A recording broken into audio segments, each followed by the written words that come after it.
पाकिस्तान के अंदर चंद लोगों ने एक कैंपेन शुरू की थी कि फौज के ज़ेर इंतजाम चलने वाले जितने भी सनती इदारे हैं उनकी मसनूआत का बाइकआउट कर दिया जाए, और ये सोशल मीडिया सार्फिन ने इस कैंपेन को चलाया था। अच्छा, मुझे शुरू में लग रहा था कि ये गैर संजीदा चीज होगी, थोड़ा सा चलेगी और बंद हो जाएगी,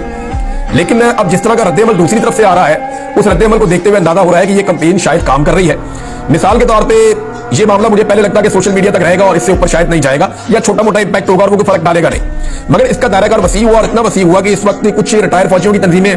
वो जो तंजीम है उसके ओहदेदारान वो इसकी बात कर रहे हैं, या मिलिट्री एस्टेब्लिशमेंट के जो हमायती लोग हैं वो इसकी बात कर रहे हैं, या कुछ ऐसे हमारे सहाफी दोस्त हैं, सीनियर सहाफी हैं इवन, वो ये बात कर रहे हैं जो ये कह रहे हैं कि ये बड़ी ज्यादती है। अच्छा, यहाँ पे मौके भी ये दिया जा रहा है कि ये शोहदा के खानदानों को सपोर्ट मिलती है जनाब इन कारोबारों से, और लिहाजा इन मसनूआत का बाइकआउट ना किया जाए। दूसरी जानिब से ये मौके भी इख्तियार किया जा रहा है कि दुनिया का कोई ऐसी फौज नहीं है जो कारोबार करती हो, तो पाकिस्तान में फौज जो है वो कारोबार क्यों करती है, ये सवाल उठाया जा रहा है। और शोहदा की कफालत की जो जिम्मेदारी है वो रियासत की और हुकूमत की होनी चाहिए, ऐसे इदारे नहीं बनाने चाहिए। अब ये दोनों तरफ की एक